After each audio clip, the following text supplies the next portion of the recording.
शुरू परवरदिगार के नाम से जो बड़ा मेहरबान और निहायत रहम वाला है। इमाम अली का नहजुल बलागा में खुतबा नंबर 215। मुल्की इस्लाह और बुनियादी हुकूक। हम तो नात के बाद खुदावंद आलम ने तुम्हारे मामलात का इख्तियार देकर तुम पर मेरा हक मुकर्रर कर दिया है, और जिस तरह तुम पर हक है इस तरह मुझ पर तुम्हारा हक है। यूं तो गिनवाने के लिए बाहम हक व इंसाफ का मैदान वसी है, लेकिन आपस में हक व इंसाफ पर अमल करने का दायरा तंग है। दो आदमियों के दरमियान एक का हक दूसरे पर उस वक्त होता है जब दूसरे का हक उस पर हो, और दूसरे का हक इस पर तब हो सकता है जब इसका हक दूसरे पर हो। रहा वो जिसका हक दूसरों पर हो लेकिन इस पर किसी का हक ना हो, तो ये बात ज़ात बारी ताला के लिए मखसूस है, ना इसकी मखलूक के लिए कि वो कादिर मुतलक और अपने बंदों पर इक़्तिदार रखता है। और इसने जहां जहां एहकाम जारी किए हैं अदलो इंसाफ से जारी किए हैं, लेकिन इसने बंदों पर अपना ये हक रखा है कि वो इसकी ताबेदारी करें, और इसने अपने फजलो करम और एहसान में इजाफे के लिए जिसका वो अहल है इनका कई गुना अजर करार दिया है।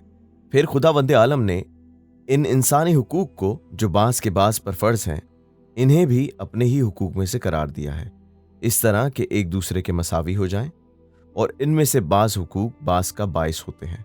और उस वक्त तक वाजिब नहीं होते जब तक इसके मुकाबले में हुकूक साबित ना हो जाएं। और सबसे बड़ा हक जो खुदा ने फ़र्ज किया है वो हुक्मरान का हक रियाया पर और रियाया का हक दूसरे पर है। खुदा ने हुक्मरान और रैयत दोनों के लिए एक का हक दूसरे पर वाजिब करार दिया है,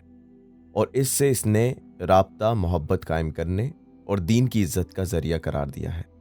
रैयत इस वक्त तक खुशहाल नहीं हो सकती जब तक हाकिम साले ना हो, और हाकिम उस वक्त तक अपने फ़राइज़ अंजाम नहीं दे सकता जब तक रैयत इसके अहकाम की तामील में साबित कदम ना हो। तो जब रैयत अपने हुक्मरान का हक अदा कर दे और हुक्मरान रैयत के हुकूक अदा कर दे, तो इनमें हक बाइज्जत दीन के रास्ते कायम और अदलो इंसाफ के निशानात बरकरार हो जाएंगे, और पैगंबर इस्लाम की सुन्नतें अपने रास्ते पर जारी हो जाएंगी। ज़माना सुधर जाएगा, बका सल्तनत की उम्मीद पैदा हो जाएगी, दुश्मनों की ललचाई हुई निगाहें मायूसी से बदल जाएंगी, और जब रैयत अपने हुक्मरान पर गालिब आ जाए और हुक्मरान रैयत पर जुल्म ढाने लगे, तो फिर हर बात में इख्तिलाफ होगा, जुल्म के निशानात उभर आएंगे, दीन में फसाद बढ़ जाएंगे, दीन के बड़े रास्ते छोड़ दिए जाएंगे, ख्वाहिशात नफसानी पर अमल होगा, दीन के अहकाम मअतल हो जाएंगे, नफसियाती बीमारियां बढ़ जाएंगी, बड़े से बड़े हक को ठुकरा देने और बड़े से बड़े बातिल पर अमल करने से भी कोई घबराहट ना होगी। ऐसे ही मौके पर नेक लोग जलील और बदकार बाइज्जत हो जाते हैं और बंदों पर खुदा का अजाब सख्त हो जाता है। लिहाजा ऐसे अमर में बाहम नसीहत करना और ताउन से काम लेना तुम पर फर्ज है, क्योंकि कोई शख्स रज़ाए खुदाबंदी हासिल करने का कितना ही हरीस हो और अमल खैर की कोशिशों में लगा रहता हो, फिर भी ये ज़रूरी नहीं कि वो उस हकीकत तक पहुँच जाए जिस अतात का खुदावंद आलम मुस्तहिक है। खुदावंद आलम ने बंदों पर अपना यह हक वाजिब करार दिया है कि वह हत्तल मक़दूर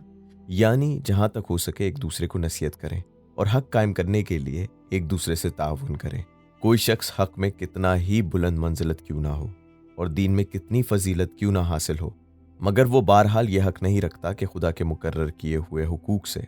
ज़्यादा के लिए इसकी इमदाद की जाए। और ऐसा ही ना होना चाहिए कि जो शख्स लोगों में कितना ही बेवकार और निगाहों में गिरा हुआ हो, वो इस मामले में मदद करने या इसकी मदद की जाने से महरूम कर दिया जाए। उस मौके पर एक सहाबी ने आपकी तकरीर पर लब्बैक कहते हुए एक तवील गुफ्तगू की, जिसमें ज़्यादातर हजरत की मदा व सना थी और आपका आवाज़ दिल से सुनने और हर हुक्म पर लब्बैक कहने के इकरार का जिक्र था। बस इमाम अली ने फरमाया, जिसके दिल में जलाल खुदा की अजमत बैठ जाए और इसकी जलालत दिल में जगह कर ले, इसका फ़र्ज़ तो यह है कि खुदा की जलालत के सामने इसके सिवा हर शय को हकीर समझे, और वो शख्स सबसे ज़्यादा इसका हकदार है जिस पर इसकी अजीम नेमतें और लतीफ़ एहसानात होते रहे हों। इसलिए कि जिस कदर खुदा की नेमतें ज़्यादा होंगी उस कदर इस पर खुदा का हक ज़्यादा होगा। नेक बंदों के नज़दीक हुक्मरान के लिए ये सबसे ज़्यादा बुरी बात है कि इनके मुताल्लिक ये गुमान होने लगे कि वो फ़ख्र पसंद हैं और इनका काम तकब्बुर हो। मुझे ये भी नागवार है कि तुम्हें इस किस्म का गुमान भी हो, کہ میں اس قسم کی گفتگو یا تعریف سننے کو پسند کرتا ہوں۔ الحمدللہ میں ایسا نہیں ہوں، اور اگر میں پسند بھی کرتا کہ یہ کہا جائے جیسا تم کہہ رہے ہو، تو بھی خدا کے سامنے سر نیاز جھکاتے ہوئے اسے ترک کر دیتا کہ ایسی عظمت کو اپنی طرف منسوب کیا جائے جس عظمت و کبریائی کا صرف وہ حقدار ہے۔ یوں تو اکثر لوگ کسی قسم کی کارکردگی کے بعد اپنی مدح و ثنا کو شیریں خوشگوار سمجھتے ہیں، لیکن میری اس پر مدح و ثنا نہ کرو کہ اطاعت خدا اور تمہارے حقوق سے عہد براں ہو گیا ہوں، کیونکہ ابھی ان حقوق کا ڈر ہے جنہیں ادا کر کے ابھی میں فارغ نہیں ہوا ہوں، اور ان ذمہ داریوں کا بھی ڈر ہے جن کا نفاذ ضروری ہے۔ مجھ سے ویسی باتیں نہ کیا کرو جیسی جابر سرکش بادشاہوں سے کی جاتی ہیں، اور مجھ سے اس طرح جان بچانے کی باتیں کرو جیسے غصے میں آ جانے والے حاکموں سے بچاؤ کی باتیں کی جاتی ہیں، اور مجھ سے بناوٹ کا میل جول بھی نہ رکھو جس سے چاپلوسی کا پہلو نکلتا ہو۔ نہ یہ خیال کرو کہ اگر میرے سامنے کوئی حق کی بات کی جائے گی تو مجھے گراں گزرے گی، نہ یہ میں اپنی برتری منوانے کی درخواست خواہش کروں گا، کیونکہ جو شخص حق بات کہی جانے اور عدل کے پیش کیے جانے کو بھی گراں سمجھتا ہو، اسے حق و انصاف پر عمل کرنا کہیں زیادہ دشوار ہوگا۔ لہٰذا تم سے حق و انصاف کی بات کہنے اور مشورہ دینے میں پہلو تہی نہ کرو، کیونکہ معصوم ہوتے ہوئے بھی اپنے کو خطا سے بلند نہیں سمجھتا، اور نہ اپنے کسی کام کو محفوظ سمجھتا ہوں۔ یہ اور بات ہے کہ مجھ سے زیادہ میرے نفس کا مالک توفیق عطا فرمائے۔ ہم اور تم سب اس خدا کے مملوک اور عاجز بندے ہیں جس کے سوا ہمارا کوئی رب نہیں۔ وہ ہماری ان چیزوں کا بھی مختار ہے جن پر ہمیں اختیار نہیں ہے، اور جس حالت میں ہم تھے اس سے ہمیں اس حالت کی طرف نکالا جس کی ہم صلاحیت رکھتے تھے۔